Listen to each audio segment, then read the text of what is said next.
Madame, Messieurs les modérateurs, bonjour à tous. Donc je vais essayer de faire le plaidoyer en faveur du sevrage des catécholamines par l'infirmière en réanimation. Qui gère les catécholamines dans son service Ok, pardon.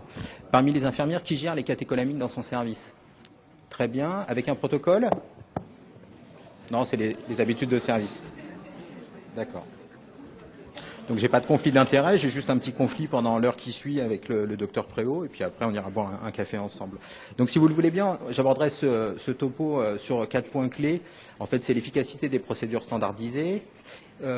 Ensuite, la nécessité d'un sevrage précoce et rapide des catécholamines pour limiter leurs effets délétères. Troisième point, qu'on peut appréhender le sevrage des catécholamines aussi comme une épreuve fonctionnelle hémodynamique, comme on fait d'autres épreuves fonctionnelles. Et puis on verra, pour finir, envisager d'autres situations si ce n'était pas l'infirmière qui gérait les catécholamines. Donc le premier point, alors vous le connaissez tous, c'est dans notre décret de compétences. Déjà, le fait d'utiliser des protocoles qui font force de prescription, c'est écrit dans la loi. Et puis, ça sera intéressant plus tard de voir que de recueillir des informations pertinentes et exploitables qu'on puisse transmettre aux médecins, c'est aussi prévu dedans. Plus près de nous, dans le référentiel de compétences de l'infirmière de réa de la SRLF, on nous dit que pour mettre en œuvre les thérapeutiques de la défaillance circulatoire, l'infirmière doit être capable d'utiliser les protocoles et les matériels du service. Et c'est repris aussi dans le livret d'adaptation à l'emploi, la notion de protocole pour l'administration des drogues vasoactives, et puis sur le fait que l'infirmière doit porter une attention toute particulière aux paramètres hémodynamiques lorsqu'elle change les débits de ses seringues. Et ces documents, en aparté, vous pouvez les retrouver sur le site de la SRLF sous l'onglet paramédicaux et réglementation et compétences. Je vous apprendrai rien en vous rappelant que le protocole, ça sécurise nos pratiques, ça rend homogène, on fait tous pareil. Donc c'est aussi un bon outil quand on intègre nos nouvelles collègues ou nos nouveaux collègues. Je suis désolé, j'utiliserai souvent le féminin. Ça facilite la continuité des soins, on vient de le voir, même si on tourne jour-nuit ou on est en fixe de nuit, on doit faire tous pareil. Ça implique plus les infirmières. Je pense vraiment que le fait d'utiliser des protocoles, ça nous oblige à un raisonnement clinique. Des fois, on nous dit justement, ça fige les idées et bêtement, on applique le protocole. Je pense que c'est tout le contraire. Ça nous oblige à raisonner en permanence et à se questionner. Et le fait de se questionner, de douter, ça peut être un premier pas vers une démarche clinique infirmière pour modifier nos pratiques et les améliorer. Je vous ai choisi un exemple d'un protocole géré par les infirmières qui a eu une bonne efficacité. C'est une étude de Jean-Pierre Queneau de Dijon, publiée dans Critical Care Medicine en 2007, où il avait évalué l'effet de l'utilisation d'un protocole de sédation par les infirmières sur les PAVM. Il avait fait une étude avant-après protocole. Il avait inclus à peu près 200 patients dans chaque groupe. Et ce qu'on voit, alors le groupe contrôle, c'est le groupe avant. Le groupe protocole, en fait, on voit une nette diminution des PAVM dans le groupe protocole. On voit une durée de ventilation qui est moitié moindre dans le groupe protocole. Et moindre proportion, mais une efficacité tout de même, sur la mortalité en réanimation et la mortalité à l'hôpital. Donc de ça, on peut dire que ça a eu des vrais bénéfices pour le patient, ça reconnaît le savoir-faire infirmier, et puis ça renforce notre collaboration avec le réanimateur parce qu'on ne travaille pas tout seul dans notre coin. Alors, existerait-il des craintes quant à la gestion d'un protocole de sevrage des catécholamines par les infirmières? C'est une question, puisque les infirmières dans les services, nous gérons tous d'autres protocoles sur la sédation, sur le sevrage ventilatoire, sur l'insuline, etc. On a eu l'occasion de voir plein de topos là-dessus au cours de ces 3 jours. Et il semble exister des réticences quant à l'utilisation des catécholamines. Pourtant, une publication de 2013, une présentation au congrès de l'ASFAR, c'était une étude qui avait été faite chez les infirmiers de salle de réveil. C'était une enquête par questionnaire. Et parmi les infirmiers qui répondaient avoir une expérience précédente en réanimation, 85% d'eux déclaraient ne pas avoir de protocole de sevrage des catécholamines dans leur ancien service. Et 90% souhaitaient avoir un protocole d'administration et 85% souhaitaient avoir un protocole de sevrage. Et la conclusion de leur travail, c'était qu'il fallait uniformiser les pratiques et ils avaient un vrai besoin d'écriture des protocoles. Alors eux, ce n'était pas que sur le sevrage, ils voulaient des protocoles depuis sur l'initiation, les relais de seringue et puis le sevrage. Second point, pourquoi sevrer rapidement ?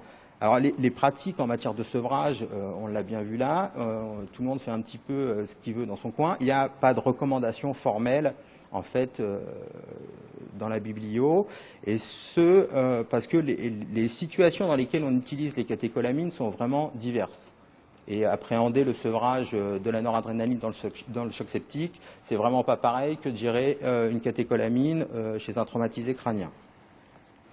Et en 2008, il y avait une mise au point qui avait été publiée dans Réanimation par Xavier Monet, où alors, il parlait qu'il fallait vraiment des procédures standardisées de soins pour le relais de seringue, pour la dilution des drogues vasoactives, mais rien sur le sevrage. Alors ces catécholamines, on ne va pas faire un cours de pharmaco là, on les connaît tous, on les utilise à un moment donné pour restaurer ou maintenir des fonctions hémodynamiques. C'est des drogues importantes, ça sauve la vie des gens. Néanmoins, une fois qu'on a eu l'effet escompté, les effets escomptés sont des drogues qui ne sont pas dénuées d'effets secondaires et d'effets délétères. Les effets adverses sont très importants. En 2010, un papier dans Réanimation sur le sevrage de la noradrénaline dans le choc septique, c'est toujours quand même très précis, on réduit le champ, qui reprenait les causes classiques qu'on connaît d'effets adverses, l'ischémie, l'hypoxie tissulaire, puisque après restauration des fonctions hémodynamiques, on voyait qu'on allait sur des effets contraires. Donc le message, c'est de se dire il faut sevrer dès que possible et le plus rapidement possible. Il n'y a pas de données formelles. Les documents que j'ai trouvés, encore une fois, c'est sur le choc septique, en 1996, conférence de consensus de la SRLF, et puis le même papier que j'ai présenté avant, de 2010, dans Réanimation. Alors dans le premier, il préconisait un sevrage progressif. La rapidité du sevrage, selon la durée de traitement, en fait, il montrait que plus les gens avaient reçu de catécholamine, plus long serait le sevrage, et il proposait un intervalle de 30 minutes à peu près entre les paliers. Dans la seconde étude, on revient alors, sur ce décrément entre toutes les 30 à 60 minutes, il proposait des décréments de 0,1 à 0,2 mg/h, et puis il travaillait sur des objectifs de pression artérielle moyenne. Mais tout ça, ça nécessite de la disponibilité et puis d'être quasi constamment auprès du patient pour pouvoir réagir, pour pouvoir réajuster dans un sens ou dans un autre.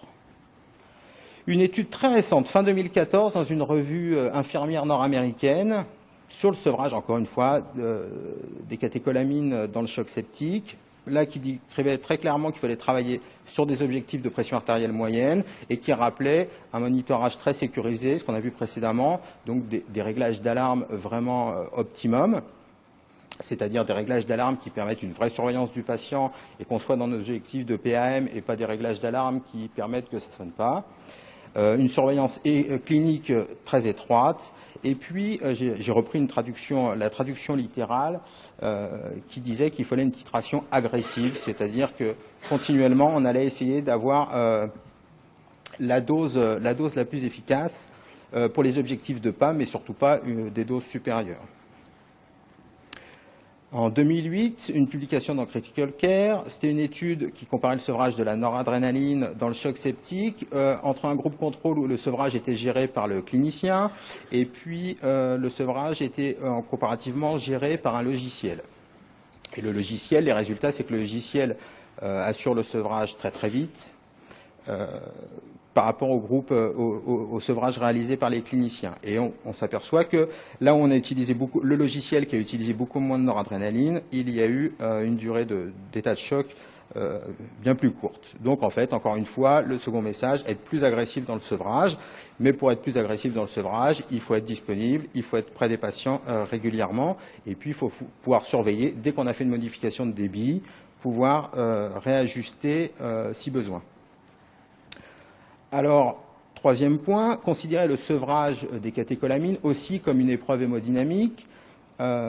Toujours la même étude où c'était la gestion du sevrage comparée entre les cliniciens et le logiciel. Ça, c'est les courbes présentées pour le groupe contrôle. C'était le groupe où le sevrage était assuré par le clinicien. En rouge, vous avez la pression artérielle moyenne. En bleu, le débit de noradrénaline. En bas, en abscisse, c'est le temps. Et on voit qu'il y a un moment où on a une phase de stabilisation, en fait, où on a du mal à sevrer nos patients. On sait qu'on est aux objectifs de PAM, si on dit 65 ou 70, on est dans ces eaux-là, et on voit que là, on a une période où on peut plus, ou en tout cas, on a du mal à baisser la noradrénaline. Cette autre étude dont j'ai parlé précédemment, mais qui prenait cet algorithme que je trouve pas mal, comme je vous disais, pour la réflexion intellectuelle à mener dans le sevrage. C'est-à-dire qu'on gère le sevrage, et quand on arrive à cette phase de stabilisation, de ne pas se dire, je ne peux plus sevrer, en fait je suis à 65, voilà, j'étais juste au-dessus, je sais que si je baisse un petit peu, je vais être en dessous de mes objectifs. C'est de se poser la question, d'autres questions derrière, pourquoi je suis à cette phase et je ne peux pas continuer le sevrage. Donc ici, l'exemple le plus flagrant, vous voyez la courbe du bas, c'est probablement un patient qui aura besoin un petit peu de remplissage. Mais en tout cas, là, on collecte pas mal d'informations qui vont nous permettre, quand on appelle le réanimateur, de dire ça va faire 1h30 que je ne peux plus baisser la noradrénaline, j'ai un delta PP sur la courbe, j'ai un VFP à 14, passe voir ton patient et puis peut-être qu'il lui va pouvoir réajuster des choses. C'est peut-être un problème de remplissage, ça peut être une modification de sédation, modification des paramètres ventilatoires. Mais en tout cas, voilà, on collecte des informations qui sont pertinentes, qu'on peut transmettre, et on ne s'est pas contenté de dire, voilà, je peux plus sevrer, et puis maintenant, jusqu'à la fin de mon poste, comme il est aux objectifs, il est à 65 de PAM, et je vais le laisser comme ça. Et puis, on va envisager les situations si les infirmières ne géraient pas les catécholamines dans le service. Donc, alors, un débit continu de catécholamine, prescription brute, 2 mg/h. Voilà. Et puis, à un moment, il va probablement se passer ça. Alors, qu'est-ce qu'on fait? On voyait tout à l'heure, on ne peut pas modifier les prescriptions, donc on va appeler le réanimateur. Alors, Gaël nous présentait tout à l'heure, si c'est à 10 h du matin où le niveau d'éveil il est le maximum, pas de problème, le réanimateur il va venir, petit soupir en disant il faut baisser la noradré. Ok, bon, il baisse la noradré. Et puis on a vu 2 h du matin, je crois que c'est le sommeil le plus profond. Je pense que un petit peu radouci va nous dire tu pourrais baisser la noradré et puis je te le noterai demain si ça t'ennuie pas. Donc voilà une première situation. Une modification du débit uniquement par le réanimateur, ça peut être envisageable. Alors là, par contre, il va nous falloir des réanimateurs qui soient assez athlétiques, parce que ça veut dire qu'on a vu, on est dans des paliers à peu près de 30 minutes à 60 minutes. Il va falloir faire le tour des chambres, réajuster, et puis quand il va être à la chambre 8, en fait, c'est la chambre 1, comme il avait baissé, le sevrage se passe mal, donc il va falloir retourner à la chambre 1, il va falloir remonter un petit peu le débit, et puis peut-être qu'on peut l'extrapoler à d'autres protocoles, puisque si on ne peut pas gérer les catécholamines, peut-être qu'on ne pourra pas gérer d'autres protocoles. Donc il faudra aussi régler l'insuline, régler la sédation, et puis d'autres. Et puis enfin, la gestion du débit dans le logiciel, et je l'ai présenté plusieurs fois dans l'étude, c'est vraiment séduisant, parce que les résultats sont très très bons. Néanmoins, c'est un usage marginal. Je suppose que peu parmi vous utilisent un logiciel de sevrage dans leur service. Et puis, le logiciel, c'est de l'intelligence artificielle, donc il travaille bien, mais uniquement avec les informations qu'on lui a rentrées. Donc lui, il va probablement pas savoir dire s'il est incrémenté juste sur la PAM pour le réglage de la noradrénaline. Lui, il va pas savoir si c'est un patient qui est désadapté du respi, qui a besoin d'une modification de sédation, qui a besoin de remplissage. Alors, en conclusion, ce que je vous dirais, c'est que, d'une part, on a vu que pour le sevrage des catécholamines, il fallait être rapide et puis le faire très précocement. Ça nécessitait une grosse disponibilité pour adapter régulièrement les doses d'injection, qu'on devait avoir des procédures standardisées, ça me paraît important et évident, et puis que le logiciel, en fait, c'était bien pour la recherche, c'était bien pour la science, mais ce n'était pas démocratisé. Et puis, les qualités de l'infirmière en réanimation qui est disponible, qui est là pour assurer la surveillance étroite de ces patients, qui a des compétences acquises en réanimation pour comprendre un petit peu ce qui se passe et pourquoi, comment elle gère le sevrage et ce qui peut gêner son sevrage. Elle collabore efficacement avec le réanimateur et elle est habituée à gérer des protocoles tous les jours. Donc sur tous ces arguments, moi j'affirme que la gestion d'un protocole des catécholamines par les infirmières est tout à fait possible. Je vous remercie de votre attention.